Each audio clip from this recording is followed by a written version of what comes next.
പഹൽഗാം ഭീകരാക്രമണത്തിന്റെ പശ്ചാത്തലത്തിൽ ഇന്ത്യയും പാകിസ്ഥാനും തമ്മിലുള്ള ബന്ധം കൂടുതൽ വഷളായിരിക്കുകയാണ്. ഏത് നീക്കത്തെയും നേരിടാൻ കരനാവിക വ്യോമസേനകൾ പൂർണ്ണ സജ്ജമാണെന്നാണ് കേന്ദ്രം അറിയിച്ചിരിക്കുന്നത്. ഈ സാഹചര്യത്തിൽ ബുധനാഴ്ച രാജ്യവ്യാപകമായി സിവിൽ ഡിഫൻസ് മോക്ക് ഡ്രിൽ നടത്താൻ ആഭ്യന്തര മന്ത്രാലയം നിർദ്ദേശിച്ചിരിക്കുകയാണ്. രാജ്യത്തുടനീളമുള്ള 244 ജില്ലകളിൽ വ്യോമാക്രമണ സൈറണുകൾ മുഴങ്ങും. പതിറ്റാണ്ടുകൾക്ക് ശേഷമാണ് രാജ്യവ്യാപകമായി ഇത്തരമൊരു സുരക്ഷാ ഡ്രിൽ നടക്കുന്നത്. കേന്ദ്ര ആഭ്യന്തര മന്ത്രാലയത്തിന്റെ നിർദ്ദേശപ്രകാരം നഗര ഗ്രാമപ്രദേശങ്ങളിൽ ഉടനീളം ഇത്തരത്തിൽ മോക്ക് ഡ്രിൽ നടക്കും.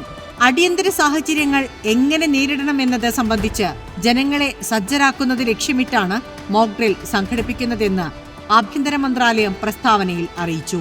എന്നാൽ മോക്ക് ഡ്രില്ലിൽ ജനങ്ങൾ പരിഭ്രാന്തരാകേണ്ട ആവശ്യമില്ലെന്നും മന്ത്രാലയം വ്യക്തമാക്കി. പുതിയ തലമുറയിലെ മിക്ക ആളുകൾക്കും ഇങ്ങനെയൊരു സാഹചര്യത്തെക്കുറിച്ച് അറിയില്ല. അതുതന്നെയാണ് ഈ മോക്ക് ഡ്രില്ലിന്റെ ആവശ്യകതയും എന്നതാണ് സിവിൽ ഡിഫൻസിന്റെ ചുമതലയുള്ള ഒരു മുതിർന്ന ഉദ്യോഗസ്ഥൻ പ്രതികരിച്ചത്. എന്താണ് മോക്ക് ഡ്രിൽ? ഒരു അടിയന്തര സാഹചര്യത്തെ നേരിടുന്നത് എങ്ങനെയെന്ന് പൊതുജനങ്ങളെ ബോധവാന്മാരാക്കുന്നതിനായി സംഘടിപ്പിക്കുന്ന പരിശീലന പരിപാടിയാണ് മോക്ക് ഡ്രിൽ. തീപിടുത്തങ്ങൾ, ഭൂകമ്പങ്ങൾ, മെഡിക്കൽ പ്രതിസന്ധികൾ അല്ലെങ്കിൽ സുരക്ഷാ ഭീഷണികൾ പോലുള്ള അടിയന്തര സാഹചര്യങ്ങളിൽ വേഗത്തിലും ഫലപ്രദമായും പ്രവർത്തിക്കാൻ ആളുകളെ തയ്യാറാക്കാൻ ഈ ഡ്രില്ലുകൾ സഹായകരമാകുന്നു. നാളെ നടക്കുന്ന മോക്ക് ഡ്രിൽ വ്യോമാക്രമണം ഉൾപ്പെടെ ഉണ്ടായാൽ വേഗത്തിലും സുരക്ഷിതമായും എങ്ങനെ പ്രതികരിക്കണമെന്ന് സാധാരണക്കാരെ പരിശീലിപ്പിക്കുന്നതിനു വേണ്ടിയാണ്.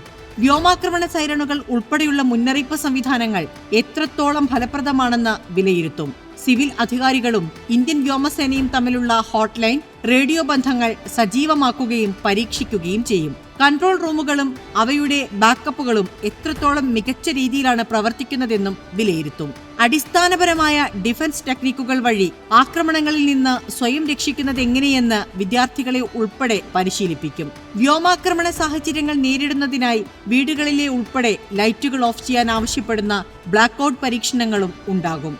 വ്യോമത്താവളങ്ങൾ, ശുദ്ധീകരണശാലകൾ, റെയിൽ യാർഡുകൾ തുടങ്ങിയ നിർണായക അടിസ്ഥാന സൗകര്യങ്ങളെ വ്യോമാക്രമണത്തിൽ നിന്നോ ആക്രമണത്തിൽ നിന്നോ സംരക്ഷിക്കാൻ അധികാരികൾക്കുൾപ്പെടെ പരിശീലനം നൽകും. മോക്ക് ഡ്രില്ലിൽ രക്ഷാപ്രവർത്തകരുടെയും അഗ്നിശമന സേനാംഗങ്ങളുടെയും തയ്യാറെടുപ്പും പ്രവർത്തനങ്ങളും വിലയിരുത്തും. അപകട മേഖലകളിൽ നിന്ന് ആളുകളെ സുരക്ഷിതമായ ഇടങ്ങളിലേക്ക് മാറ്റൽ, പ്രഥമ ശുശ്രൂഷ നൽകൽ, അഗ്നിശമന ഉപകരണങ്ങൾ കൈകാര്യം ചെയ്യൽ തുടങ്ങിയ കാര്യങ്ങളിൽ സാധാരണക്കാർക്കും പരിശീലനം നൽകും.